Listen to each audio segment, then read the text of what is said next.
Hi, welcome to the Market Alert for Monday, the 17th of November 2025. So, stocks and bonds bid on weak amid stagflation at home, tariffs abroad, and possible peace. And a gold-silver ratio, silver breakout incoming. Disagree with that, and I'll show you why in just a moment. Gold has reached new all-time high, and the gold-silver ratio now exceeds 90 to 1. It may do, but it didn't stop the smash on Friday. Yields and dollar hit on weak retail sales. And today, just so that you know, and I'll just mention it the once, that today sees the President's Day celebrations. US banks will be closed in observance of President's Day. That means there's going to be low liquidity and irregular volatility throughout the markets today as well. So just so that you know. Right, let's have a look at the markets and kick off with the Dow. So in the Dow, the market down on Friday, starting to reverse and move up given that low liquidity today, and also obviously the celebrations. So market trying to turn around at the moment. Very quiet on Friday for the Dow. We sold off in the derivatives in the pre-market. Cash market saw a bit more selling down to the 200 MA, but Monday and Sunday, late Sunday night and early hours, the market starting to move back to the upside there, and should continue to do so unless there's something of a geopolitical nature, because like I say, the volatility will be slightly lower, means less selling if there's less volatility. So the Dow free to move to the upside there. In the German DAX, the market moving higher on Friday but failing to put in a new all-time high. Let me just remind you of what the all-time high is on the Trade Nation platform. It's 22,629. And we can see that the high didn't quite make it. If we look at the 30-minute chart, there's the high of Thursday, that was the high of Friday, and there's Friday's high there. So you can see we didn't quite make a new all-time high during Friday. The market was up, then it sold off, then it came back, and then it just got into a Fibonacci retracement scenario all the way back down to the DP, where the market also came back up, retraced 89% and has moved up overnight. The moment prices are in a downward trend, which you can see there below the 5-bar moving average in the 30-minute and down at the close, and the psychological level of 22,510. So just sideways there at the moment. In the S&P 500, new all-time highs are being made, 6127 at the moment. So again, looking very comfortable for today's session. Having made that new all-time high in the 30-minute there, though, but a profit taking coming in at the moment. And Friday's session saw prices move lower, trading down to the 50 EMA in the 30-minute chart before retracing 89%. I would have said that was. So from there to there, into the 89% area. And then prices retracing back at 62%. From there to there, you can see there 62 and into 78 and the 50 EMA before prices then retrace once more. Just to show you that this pattern, how it continues to ebb and flow, 89. And then, of course, back down to the other side. From there to there, back down to 78, which you'll see there. So the market then moving higher overnight, like I say, putting in that new all-time high, but at the moment starting to pull back a bit. Meanwhile, in the UK, market has pulled back with a bit of selling on Thursday of last week. Obviously, it won't take long for Reeves and chums to get this back to the all-time high with the complete sleight of hand and whatever else that she's got up her sleeve that's coming. I'm sure she's going to be working a magic shortly to get these markets back to the all-time high. And Friday you can see down, but then we rallied back and then followed the Dow down, and then a bit of buying overnight and trying to move the market, get it back above the DP for the FT 100. Let's have a look at the US dollar. So an interesting picture here for Friday. The market down once more. There is support over to the left for the US dollar at this level. Any movement to the upside of the US dollar from here is going to smash the price of silver, not necessarily gold. So let's have a look at Friday's smash and grab. So starting off with silver, everything was going swimmingly. We traded up to 33.36, and then JP Morgan and the rest of the criminals came in and absolutely smashed the price. There was no need. The dollar was down. The silver market should have been up. But you can see the volume there. Absolutely massive as they just monkey hammered the price down there.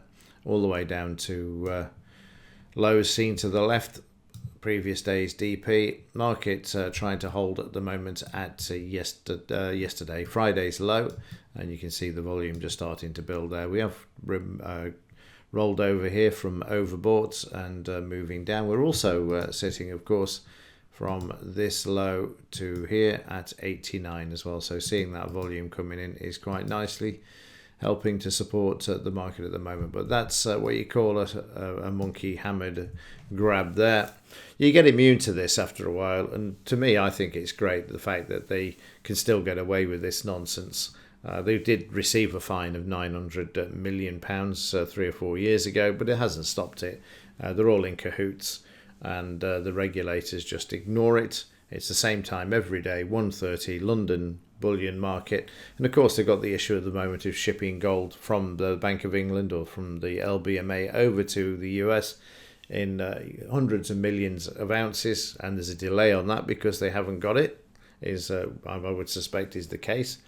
But it seems to be some very interesting things going on behind the scenes in the metal markets, and speculation of Trump using the current value. Get this, on the Fed's balance sheet, gold is priced at $42.50 way back from the 30s and never been revalued.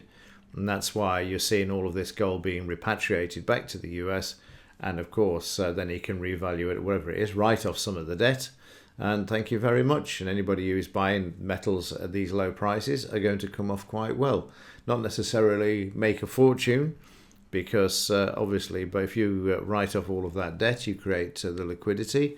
That means that you end up in a hyperinflation situation. So, as I've always maintained, the reason for owning metals, even if it's only 10% of your assets, is to hedge against that potential. And it looks like we're heading in that direction at the moment. There is speculation, again, and it's all speculation at the moment, that it would be June 2026. Whether that's the case or not, it could be tomorrow. You never know with Trump. So we'll just have to wait and see. But certainly interesting times as far as the metals. So don't be too concerned about this. It's predictable, isn't it? You've seen that for years in the market alert. Absolutely predictable. 130, you get this ab reaction in the markets. And also you've got the fines to back up the manipulation of it, and 2 silver traders in prison as well, who perpetrated it and were party to it as well. Gold smashed as well on Friday, which you can see, and struggling a bit. Don't be surprised if we get a bit of a consolidation going on in this market at the moment, sideways to lower. But that's what they wanted to do. They wanted to get people out of the gold market and not looking at the gold market. So expect a bit of sideways and a bit quieter during this week. Again, unless something happens of a geopolitical nature. And of course, these peace talks in Ukraine, Russia is also hotting up, and I see that Keir Starmer this morning has also said that he wants to send UK troops to Ukraine following any peace talks. So here we go again. Anyway, gold at the moment pulling back slightly there. Let's have a look at the gold-silver ratio. And this is moving higher. What a surprise. What a surprise. Like I said, 96 is the upside target for me on this one. You'll see that in the weekly charts. And then if we just squeeze that, you'll see there 96 is the upside target for this. If we can break through this resistance here, that will just make silver cheaper. So that's fine. Bring it on. It's fine by me. I'd like to buy bargains. So I don't mind what you do at 130, but make sure if you're going to do it, do a good job of it so we can all buy it a lot cheaper. Right, let's have a look at the markets for Friday. And in the pre-market, the DAX moved up quite nicely from the DP, and also the close, the 200 MA as well, moved off there nicely. But as ever, with these sorts of situations, you can end up with a slam, which we did. Market open, the cash market sold off slightly, and then we started to move down. We see buying coming in at the 200 MA. There's green inside of that bar, and you've got the psychological level. You've got the close just below it, and it sprung straight back up off that low there as well. So the market was already indicating that it wanted to move higher, and that's exactly what happened. Get your stop to break even, trail the stop up. Markets are coming back to the 20 moving average, and as prices have headed back there, just taking the profits off the table, which you'll see there for 60 points, and then off we go. And obviously the market trying to get back to the previous day's high, but failing there. Bit of a sell-off there down to the 200 MA and the close of Thursday, before prices then sideways once more, moving back down towards the close. And then we kick off with the Dow, which you'll see there, and the reaction of the Dow, I should say. Market sideways, you can see the buying in there again with the green inside, narrow bar as well, and prices then sideways, moving up, then coming back down, and then travelling all the way down to the DP before we see some support coming in. I wasn't at the desk there, which is why you're seeing the lines left on the chart, but a nice trade down, and prices then becoming sideways with a potential buy that failed to be filled. Another short which also failed because we've already had the move to the downside, sitting on the DP, and now sideways to lower, but also retracing and moving back. And then we get into the evening, and very narrow range obviously because it's Friday night.